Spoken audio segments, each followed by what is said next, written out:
Switzerland is 5-star, but it doesn't shout it, right? It's discreet. I mean, it's a no-brainer that we have the most spectacular landscapes. The incredible quality of the service you can get here. There is not any other countries where the starting point it's so high in terms of service. The precision, the discretion. You come here, you can be a very VIP people. Everything is working so well. And you say something, it's done. You will get it. When it comes to experiences, if you invite all the guests, you really want to spend time together with them and have a huge experience which you never will forget. And that's something Switzerland can really offer. For people who had experience in the best hotels, best restaurants, best events in the world, they find here the quality they expect. Switzerland is a luxury brand. And for me, luxury, I define luxury as something intentional. It is not excess for me, because when luxury becomes excess, it turns into vulgarity, and that is not what we stand for.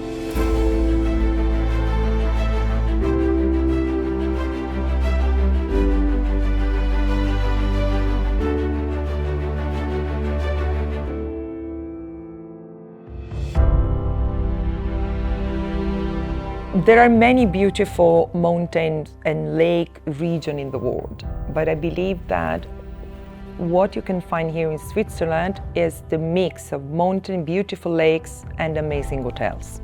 So that's true that we have 60% of mountains and we have 1,500 lakes.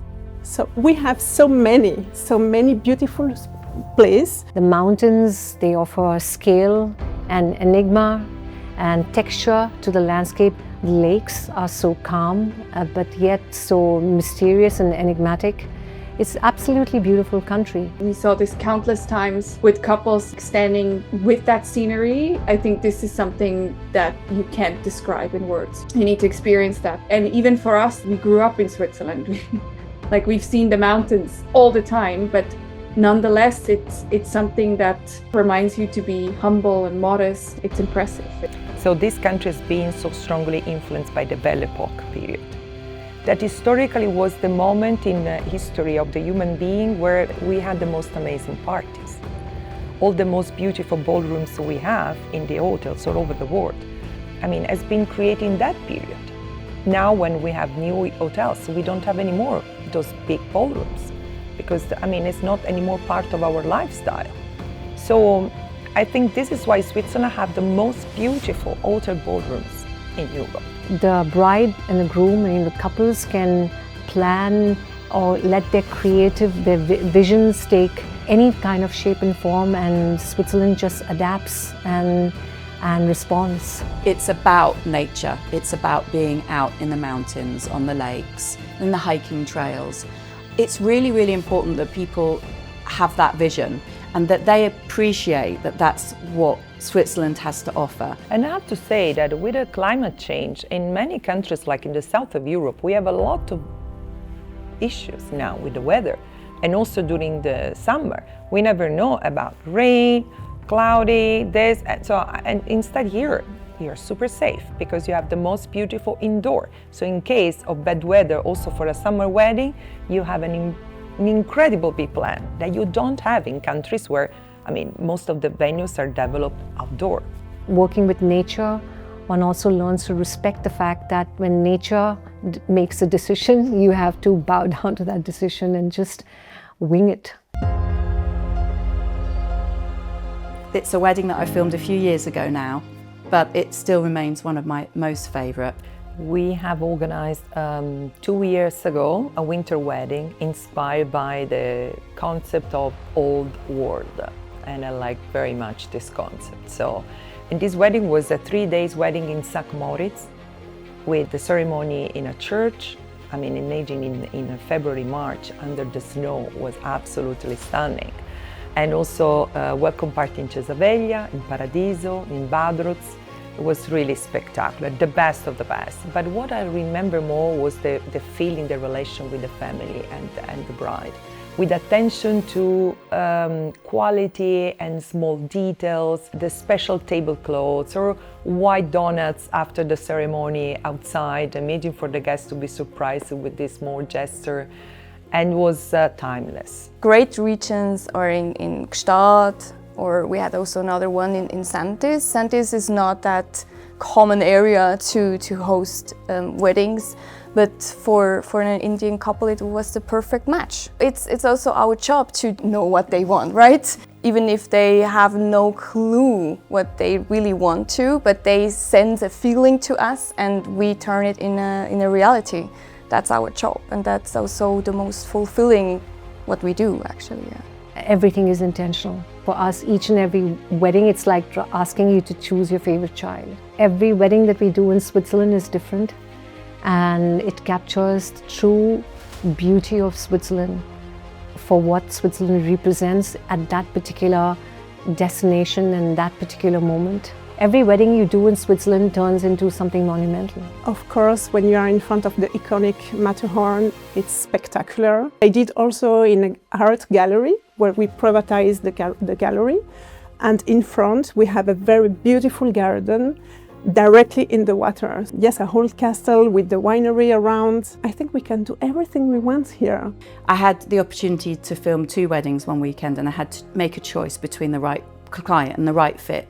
I had a wedding, a beautiful couple coming from the States to get married at a lovely hotel in Lausanne. And then I had Brittany and Ryan from Dallas who were coming to Davos, to the Zurich Valley to get married. Her grandparents, Tootsie and Pops, had met during World War II. She was a nurse from the States and he was in the army, and they met in a hospital. And they fell in love and they got married in this beautiful church on a hill in the Zurich Valley. So for me, that was the story. They were coming to relive history and get married in this exact same church. We went to the exact spot where Tootsie and Pops had their wedding photos done. They looked through the wedding photos.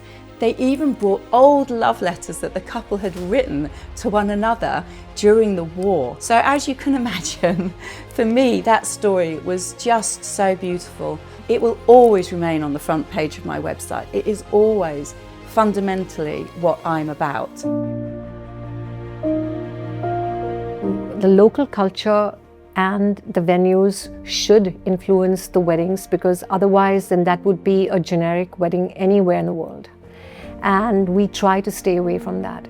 We take from the local culture, we work with the local culture and the local people to create something magical. You have to respect what the culture offers and what the landscape offers. There's something eclectic happens, right, where couples from a different heritage come to Switzerland and heritage meets heritage. And you know, for us, our recipe is simple. We like to bring people together in immersive spaces and make people happy. I think that in Switzerland there is a sort of a genuine approach to the service. Something that makes the quality, the outstanding top level, with a sort of sweet, gentle, genuine relation with the client. And I think this is part of the Swiss culture. And another very important, especially for my client, is the privacy. They know naturally how to preserve the privacy of my client. The majority of my clients ask me to sign an NDA.